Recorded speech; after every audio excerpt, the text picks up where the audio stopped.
Hello students, welcome to Saurav Sir's classes. This video is Simple and Compound Interest Part 2. In this video we will solve some of the questions, some of the problems based on simple and compound interest. But before that, let us study some of the important formulas. Now after 1 year, the simple interest and compound interest are same.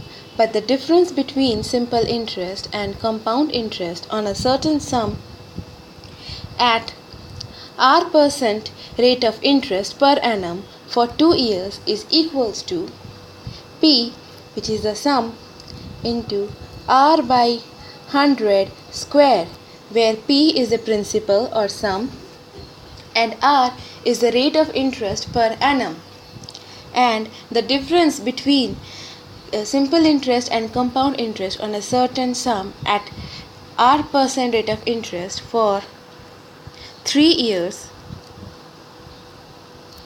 is equals to P into R by 100 square into R plus 300 divided by 100.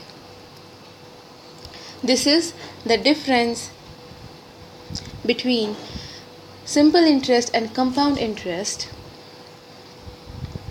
where P is the sum and R is the rate of interest, and the difference is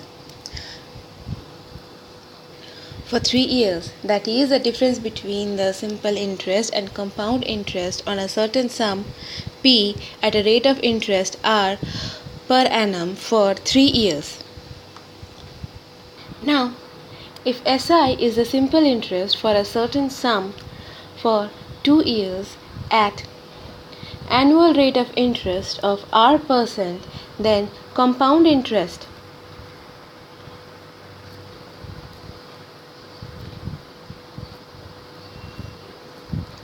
is equals to Ssi into 1 plus R by 200.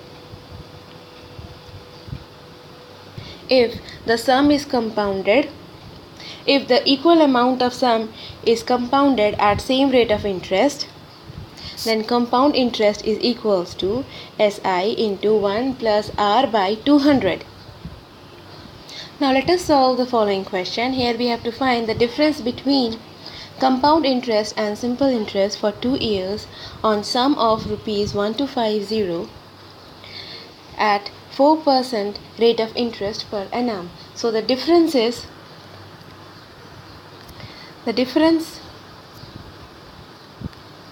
between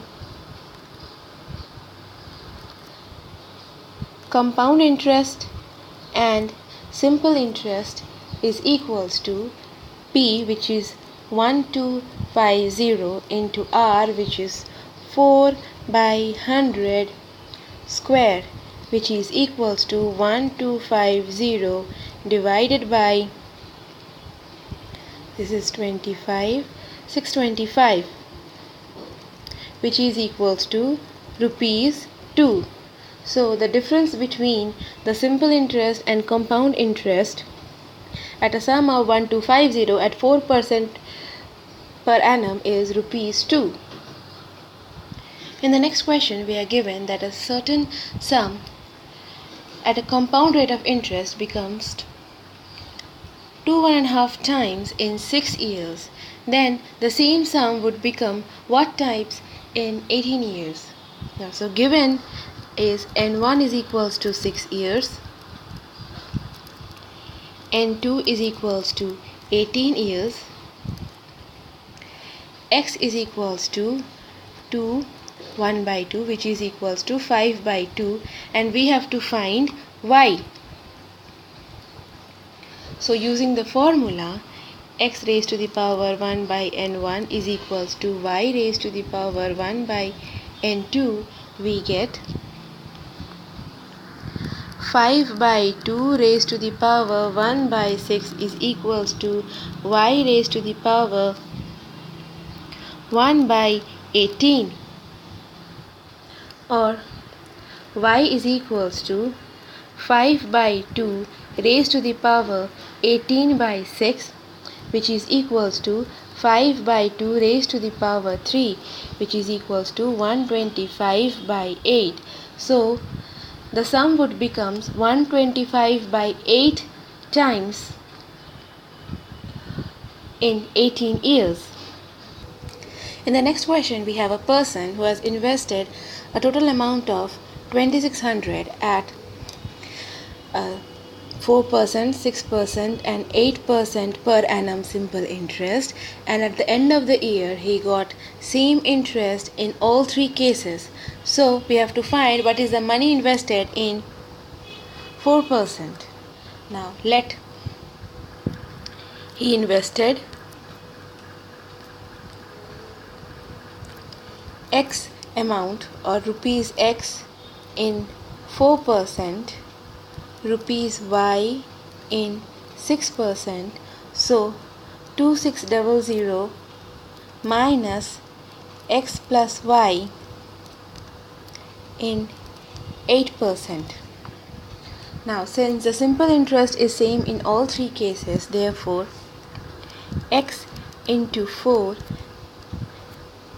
is equals to Y into 6, which is equals to 2600 minus X minus Y into 8. Now from this part we get that is 4x is equals to 6y, so y is equals to 2 by 3x. Now so from here we get 4x is equals to 2600 minus x minus 2 by 3x into 8, which implies x is equals to 2600 minus 5 by 3x into 2. This implies 13 by 3x is equals to 2600 into 2, which implies x is equals to 1200. So the amount invested at 4% is rupees 1200.